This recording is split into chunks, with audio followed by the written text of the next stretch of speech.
ಆಹಾಹಾ! ಇದು ಅಂತಿಂಥ ಸೊಪ್ಪಲ್ಲ, ಬೆರ್ಕೆ ಸೊಪ್ಪು.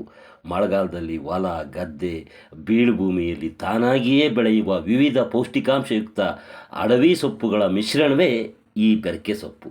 ಮುಂಗಾರು ಮಳೆಯ ಆರಂಭ ಆಗ್ತಿದ್ದಂತೆ ಎಲ್ಲ ಕಡೆ ಕೂಡ ಬೆರ್ಕೆ ಸೊಪ್ಪಿನ ಸಂಭ್ರಮವೇ ಶುರುವಾಗ್ತದೆ. ಆದರೆ ನಾವು ಮುಂಗಾರಿಗೂ ಸ್ವಲ್ಪ ಕೊಂಚ ಮುಂದೆ ಈ ಬೆರ್ಕೆ ಸೊಪ್ಪನ್ನು ಕೊಯ್ತಿದ್ದೇವೆ ಅಂದರೆ ಅದಕ್ಕೆ ಕಾರಣ ಮೊನ್ನೆ ನಮ್ಮ ತುಮಕೂರಿನಲ್ಲಿ ಒಂದು ಮಳೆ ಆಗಿತ್ತು. ಅದ್ರ ಜೊತೆಗೆ ನಮ್ಮ ತೋಟದಲ್ಲಿ ನೀರಿಕ್ಕಿದ್ರಿಂದ ಸಾಕಷ್ಟು ಈ ಸೊಪ್ಪು ಬೆಳೆದಿತ್ತು. ಹೀಗಾಗಿ ನನ್ನ ಪತ್ನಿ ಶೈಲಾ ಈ ಬೆರ್ಕೆ ಸೊಪ್ಪನ್ನು ಕೊಯ್ತಿದ್ದಾಳೆ. ಇಲ್ಲಿ ಏನು ಇವಳು ಸೊಪ್ಪನ್ನು ಕೊಯ್ತಿದ್ದಾಳಲ್ಲ, ಅದರಲ್ಲಿ ಒಣಗೊನೆ, ಕನ್ನೆ ಸೊಪ್ಪು, ದೊಗಲರ್ವೆ, ಮುಳ್ಳರ್ವೆ, ಚಕ್ಕೋತ ಹೀಗೆ ನಾನಾ ರೀತಿಯ ಸೊಪ್ಪು ಈ ಬೆರ್ಕೆ ಸೊಪ್ಪಿನಲ್ಲಿ ಸೇರಿಕೊಂಡಿದೆ. ಈ ಬೆರ್ಕೆ ಸೊಪ್ಪಿನ ವಿಶೇಷವೇ ಅಂಥದ್ದು. ಈ ಬೆರ್ಕೆ ಸೊಪ್ಪಿನ ಸಾಂಬಾರು ಊಟ ಮಾಡಿದರೆ ದೇಹಕ್ಕೆ ಲವಲವಿಕೆಯನ್ನು, ಉತ್ಸಾಹವನ್ನು ಮತ್ತು ಉತ್ತಮ ಆರೋಗ್ಯವನ್ನು ನೀಡ್ತದೆ. ಈ ಸೊಪ್ಪನ್ನು ಅಂದರೆ ಈ ಬೆರ್ಕೆ ಸೊಪ್ಪನ್ನು ಸಾರು ಮಾಡ್ಬೋದು, ಮಸ್ಸೊಪ್ಪು ಮಾಡ್ಬೋದು, ಪಲ್ಯ ಮಾಡ್ಬೋದು. ಹೀಗೆ ನಮಗೆ ಗೊತ್ತಿರುವ ಹಲವು ರೀತಿಯಲ್ಲಿ ಈ ಸೊಪ್ಪನ್ನು ಅಡುಗೆಯಲ್ಲಿ ಬಳಸ್ಬೋದಾಗಿದೆ. ಈ ಬೆರ್ಕೆ ಸೊಪ್ಪಿಗೆ ತನ್ನದೇ ಆದ ಒಂದಷ್ಟು ವಿಶೇಷತೆಗಳಿರ್ತವೆ. ಅವೇನಪ್ಪ ಅಂದರೆ ಈ ಬೆರ್ಕೆ ಸೊಪ್ಪು ಪೌಷ್ಟಿಕಾಂಶದಿಂದ ತುಂಬಿರ್ತದೆ. ಅಂದರೆ ಇದರಲ್ಲಿ ಕಬ್ಬಿಣಾಂಶ ಇರ್ತದೆ, ಪ್ರೋಟೀನು ಸಮೃದ್ಧವಾಗಿರ್ತದೆ. ಕೆಮ್ಮು, ನೆಗಡಿ, ಕಣ್ಣಿನ ಸಮಸ್ಯೆಗಳು ಮತ್ತು ಸಕ್ಕರೆ ಕಾಯಿಲೆಗಂತೂ ಇದು ರಾಮಬಾಣ ಅಂತಲೇ ಹೇಳ್ಬೋದು. ಈ ಬೆರ್ಕೆ ಸೊಪ್ಪಿನ ಆಹಾರ ಸೇವನೆ ಮುಖ್ಯವಾಗಿ ನಮ್ಮ ಕಣ್ಣಿನ ದೋಷಗಳೇನಾದರೂ ಇದ್ದರೆ ಅದನ್ನು ನಿವಾರಿಸ್ತದೆ ಮತ್ತು ನಮ್ಮ ಕಣ್ಣಿನ ದೃಷ್ಟಿ ಕೂಡ ಸುಧಾರಿಸ್ತದೆ ಮತ್ತು ನಮ್ಮ ನೆನಪಿನ ಶಕ್ತಿ ಕೂಡ ಹೆಚ್ಚಾಗ್ತದೆ, ಮೆದುಳಿನ ಚಟುವಟಿಕೆಯನ್ನು ಕೂಡ ಹೆಚ್ಚಿಸ್ತದೆ. ಮತ್ತು ಇದು ತುಂಬ ಪರಿಸರ ಸ್ನೇಹಿಯಾದದ್ದು. ಯಾವುದೇ ರಾಸಾಯನಿಕ ಗೊಬ್ಬರವನ್ನು ಹಾಕದೆ ಮತ್ತು ಈ ಕೊಳವೆ ಬಾವಿಯ ನೀರನ್ನು ಬಿಡದೆ ಮಳೆ ನೀರಿನಲ್ಲೇ ಬೆಳೆಯುವಂಥದ್ದಾಗಿದೆ. ಆದರೂ ನಮ್ಮ ತೋಟಕ್ಕೆ ನಾವು ನೀರು ಬಿಟ್ಟಿದ್ವಿ, ಅದನ್ನು ನಾನಿಲ್ಲಿ ಒಪ್ಕೊಳ್ತಾ ಇದ್ದೀನಿ. ಅಂದಾಗೆ ಈ ಬೆರ್ಕೆ ಸೊಪ್ಪು ಮಾರ್ಕೆಟ್ನಲ್ಲಿ ಸಿಕ್ಕೋದಿಲ್ಲ. ಒಂದು ಅದ್ಮಳೆ ಬಿದ್ದೈತೆ ಅಂದರೆ ಬೇರಿನಲ್ಲೇ ಹತ್ತಾರು ರೀತಿಯ ಸೊಪ್ಪು ಹುಟ್ಟುಬಿಡ್ತವೆ. ನೂರಾರು ಜಾತಿಯ ಸೊಪ್ಪುಗಳಿದ್ದಾವೆ. ಮಾರೋರ್ಗೆ ಇದೆಲ್ಲ ಎಲ್ಲಿ ಗೊತ್ತಿರ್ತದೆ ಇಂಥ ಸೊಪ್ಪು ಇಂಥ ಜಾತಿದು ಅನ್ನೋದು ಈ ಮಾರೋರಿಗೆ ಗೊತ್ತೇ ಆಗಲ್ಲ. ಅವ್ರಿಗೇನಿದ್ರು ಕೂಡ ಈ ಮಾರ್ಕೆಟ್ನಲ್ಲಿ ಏನು ಸಿಗ್ತಾವಲ್ಲ, ದಂಟಿನ ಸೊಪ್ಪು, ಅರವೆ ಸೊಪ್ಪು, ಚಕ್ಕೋತ, ಇದು ಕೊತ್ತಂಬರಿ ಸೊಪ್ಪು ಮತ್ತು ಈ ತಬ್ಬಾಕ್ಸೆ ಸೊಪ್ಪು ಇಂಥವು ಮಾತ್ರ ಗೊತ್ತಿರ್ತವೆ. ಆದರೆ ಈ ಬೆರ್ಕೆ ಸೊಪ್ಪಿನಲ್ಲಿ ಈಗ ನಾವು ಹೇಳಿವಲ್ಲ, ಈ ಮಾರ್ಕೆಟ್ ಸೊಪ್ಪಿಗೆ ಹೊರತಾದಂತಹ ಸೊಪ್ಪುಗಳೇ ಇರ್ತವೆ. ಈ ಮುಂಗಾರಿನಲ್ಲಿ ಹೊಲಕ್ಕೆ ಬೀಜ ಬಿತ್ತಿದ ಮೇಲೆ ಏನಾದರೂ ಹೊಲಕ್ಕೆ ಹೋದರೆ ಸುಮಾರು 10ರಿಂದ 15 ಜಾತಿ ಸೊಪ್ಪನ್ನು ತರ್ಬೋದು. ಅಷ್ಟು ದೂರ ಯಾಕೆ ಹೋಗ್ತೀರಿ ಹೊಲಕ್ಕೆ? ಮನೆ ಹತ್ರನೇ ಎದ್ದೋದ್ರೆ 8, 9, 10 ಜಾತಿಯ ಸೊಪ್ಪನ್ನು ತರ್ಬೋದು. ವಾರಕ್ಕೆ ಈ ಮುಂಗಾರಿನಲ್ಲಿ 3 ದಿನನಾದರೂ ಹಳ್ಳಿ ಕಡೆಯಲ್ಲಿ ಬೆರ್ಕೆ ಸೊಪ್ಪು ಮಾಡಿ ಊಟ ಮಾಡೇ ಮಾಡ್ತಾರೆ. ಈ ಬೆರ್ಕೆ ಸೊಪ್ಪಿನ ಮುಂದೆ ಮಾಂಸದ ಊಟ ಎಲ್ಲಿ ಅಂತೇಳಿ ಅನೇಕ ಜನ ಮುದುಕರು ಹೇಳ್ತಾರೆ.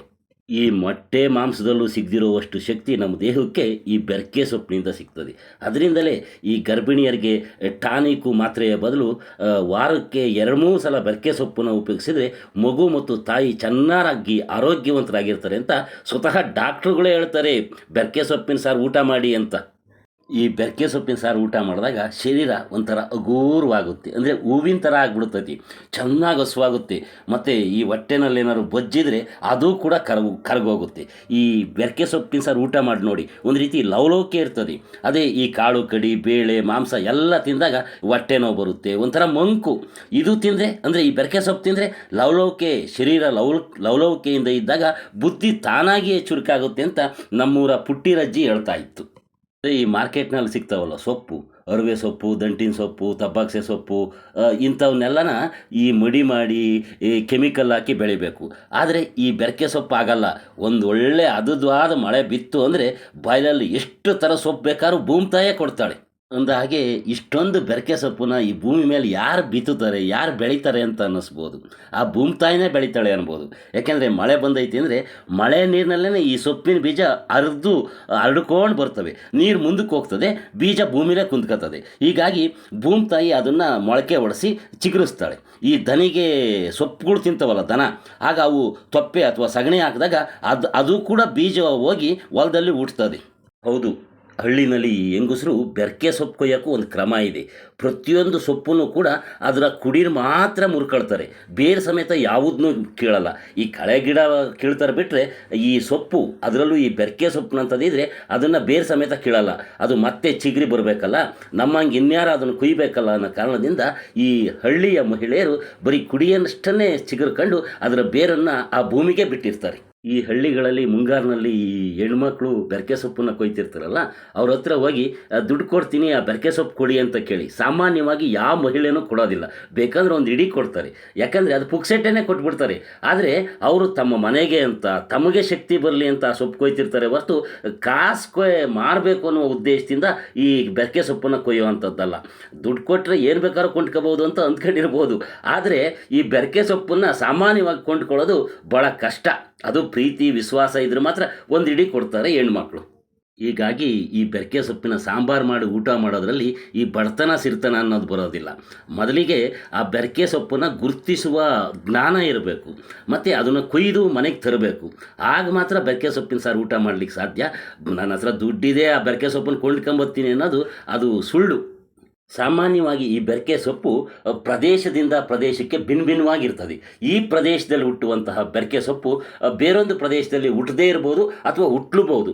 ಹೀಗಾಗಿ ಈ ಬೆರಕೆ ಸೊಪ್ಪಿಗೆ ತನ್ನದೇ ಆದಂತಹ ಒಂದು ನೇಟಿವಿಟಿ ಅನ್ನೋದು ತಾನಾಗಿ ಬಂದುಬಿಟ್ಟಿರ್ತದೆ. ಈ ಬೆರಕೆ ಸೊಪ್ಪು ಅನ್ನೋದು ಭಾಳ ಹಿಂದೆನೂ ಕೂಡ ಇತ್ತು, ಈಗಲೂ ಇದೆ, ಮುಂದೇನೂ ಇರ್ತದೆ.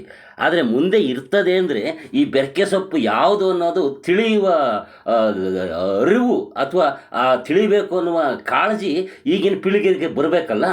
ಆಗ ಮಾತ್ರ ಈ ಬೆರಕೆ ಸೊಪ್ಪು ಮುಂದಿನ ಪೀಳಿಗೆಯವರು ಗುರುತಿಸಿ ಈ ಸೊಪ್ಪನ್ನು ಕೊಯ್ಲಿಕ್ಕೆ ಸಾಧ್ಯ. ಆದರೆ ಈಗಿನವರು ಸೊಪ್ಪು ಅಂದರೆ ಅದು ಮಾರ್ಕೆಟಿಂಗ್ ಸೊಪ್ಪು ಅನ್ನೋ ಅಷ್ಟಕ್ಕೆ ಸೀಮಿತವಾಗಿಬಿಟ್ಟಿದ್ದಾರೆ. ಈ ಬೆರಕೆ ಸೊಪ್ಪಿಗೆ ಸುಮಾರು 100 ಬಗೆಯ ಸೊಪ್ಪುಗಳನ್ನು ಕೊಯ್ಬೋದಾದರೂ ಕೂಡ ಈ 100 ಬಗೆಯ ಸೊಪ್ಪುಗಳು ಎಲ್ರಿಗೂ ಕೂಡ ಗೊತ್ತಿರಲ್ಲ. ಒಂದಷ್ಟು ಸೊಪ್ಪುಗಳ ಹೆಸರುಗಳು ಅಷ್ಟೇ ಗೊತ್ತಿರ್ತದೆ. ಅದರಲ್ಲಿ ಒಂದಷ್ಟು ಹೆಸರುಗಳನ್ನು ನಾನಿಲ್ಲಿ ಹೇಳ್ತಾ ಹೋಗ್ತೀನಿ. ಗಣಿಕೆ ಸೊಪ್ಪು, ಪಸರೆ ಸೊಪ್ಪು, ಗುಳಸುಂಡೆ ಸೊಪ್ಪು, ಮಳ್ಳಿ ಸೊಪ್ಪು, ಆಲೆ ಸೊಪ್ಪು, ಜವಣ ಸೊಪ್ಪು, ಅಣ್ಣೆ ಸೊಪ್ಪು, ಗುರ್ಜೆ ಸೊಪ್ಪು, ಕಲ್ಗುರ್ಜೆ ಸೊಪ್ಪು, ಹಿಟ್ಟಿನ ಕುಡಿ ಸೊಪ್ಪು, ಕರಿಕಡ್ಡಿ ಸೊಪ್ಪು, ಅಡಕ್ ಪುಟ್ಟ, ಕೊಟ್ಟಣ ಗುರ್ಜೆ, ಸಾರಿನ ಸಿಗೆ ಕುಡಿ, ತಡಗುಣಿ ಚಿಗುರು, ನಲ್ಲಿ ಕುಡಿ ಚಿಗುರು, ಒಣಗಾಲ್ ಸೊಪ್ಪು, ಒಣಗನೆ ಸೊಪ್ಪು, ಕಾರೆ ಸೊಪ್ಪು, ಕನ್ನೆ ಸೊಪ್ಪು, ಕಿರ್ನಗಲು ಸೊಪ್ಪು, ಕಿರ್ಕ್ಸಲೆ ಸೊಪ್ಪು, ಮತ್ತು ಬೋದ್ಗೀರ್ ಸೊಪ್ಪು, ಕಾಡು ಸೊಪ್ಸಿಗೆ ಸೊಪ್ಪು, ಮುಳ್ಗೀರ್ ಸೊಪ್ಪು, ಕೀರೆ ಸೊಪ್ಪು, ಮತ್ತು ಕುಂಬಳು ಸೊಪ್ಪು, ಬಳ್ಳಿ ಬಗ್ಗರವಾಟ, ಕೆಂಪನ ಬಗ್ಗರವಾಟ, ಕಾಡು ನುಗ್ಗೆ ಸೊಪ್ಪು, ದೈವನದ ಸೊಪ್ಪು, ಪುಂಡಿ ಸೊಪ್ಪು, ಬಸ್ಲೆ ಸೊಪ್ಪು, ಕಳ್ಳೆ ಸೊಪ್ಪು, ಹೀಗೆ ನಾನಾ ರೀತಿಯ ಹೆಸರುಗಳಿದ್ದಾವೆ. ಇದರಲ್ಲಿ ಒಂದಷ್ಟು ಹೆಸರುಗಳನ್ನು ನಾನಿಲ್ಲಿ ಹೇಳಿದ್ದೀನಿ. ನಾನು ಹೇಳದೇ ಇರುವ ನಿಮಗೆ ಗೊತ್ತಿರುವ ಯಾವ್ದಾದ್ರು ಸೊಪ್ಪಿನ ಹೆಸರಿದ್ರೆ ದಯಮಾಡಿ ಅದನ್ನು ಕಾಮೆಂಟಲ್ಲಿ ತಿಳಿಸಿ. ಅಂದ ಹಾಗೆ ಈ ಬೆರಕೆ ಸೊಪ್ಪು ಅನ್ನೋದು ಎಲ್ಲರಿಗೂ ಕೂಡ ಗೊತ್ತಿರೋದಿಲ್ಲ. ಹಳ್ಳಿನಲ್ಲಿರೋರಿಗೆ ಮಾತ್ರ ಹೆಚ್ಚು ಗೊತ್ತಿರ್ತದೆ. ಆದರೆ ಈ ವ್ಯಾಪಾರ ಮಾಡೋರಿಗೆ, ನಗರವಾಸಿಗಳಿಗೆ ಈ ಬೆರಕೆ ಸೊಪ್ಪಿನ ವಿಷಯವೇ ಅಷ್ಟು ಗೊತ್ತಿರೋದಿಲ್ಲ. ಅದರಲ್ಲೂ ಹೊಲದಲ್ಲಿ ಕೆಲಸ ಮಾಡೋರಿಗೆ ಮಾತ್ರ ಗೊತ್ತಿರ್ತದೆ. ಇದೆಲ್ಲದರ ನಡುವೆ ಈಗಿನ ಪೀಳಿಗೆ ಹೆಣ್ಣು ಮಕ್ಕಳಿಗೆ ಈ ಬೆರಕೆ ಸೊಪ್ಪನ್ನು ಹೊಲದಲ್ಲಿ ಸೊಪ್ಪು ಕೊಯ್ಯುವಂಥದ್ದು ತುಂಬ ಕೀಳರಿಮೆ ಅನ್ನುವ ಭಾವನೆ ಕೂಡ ಇತ್ತೀಚೆಗೆ ಬಂದುಬಿಟ್ಟಿದೆ.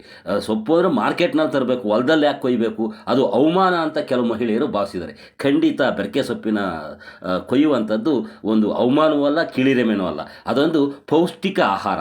ಈ ನಿಟ್ಟಿನಲ್ಲಿ ನೀವೆಲ್ಲರೂ ಕೂಡ ಈ ಬೆರಕೆ ಸೊಪ್ಪನ್ನು ಪ್ರೀತಿಸ್ತೀರಿ ಅನ್ನೋದಾದರೆ ಈ ವಿಡಿಯೋಗೊಂದು ಲೈಕ್ ಮಾಡಿ, ಹಾಗೆ ನಿಮ್ಗೆ ಅನಿಸಿದ್ದನ್ನು ಕಾಮೆಂಟ್ ಮಾಡಿ. ನೀವು ನೋಡುತ್ತಿರುವ ಈ ನೇಟಿವ್ ನೆಸ್ಟ್ ಯೂಟ್ಯೂಬ್ ಚಾನಲ್ಗೆ ಸಬ್ಸ್ಕ್ರೈಬ್ ಮಾಡ್ಕೊಳ್ಳಿ.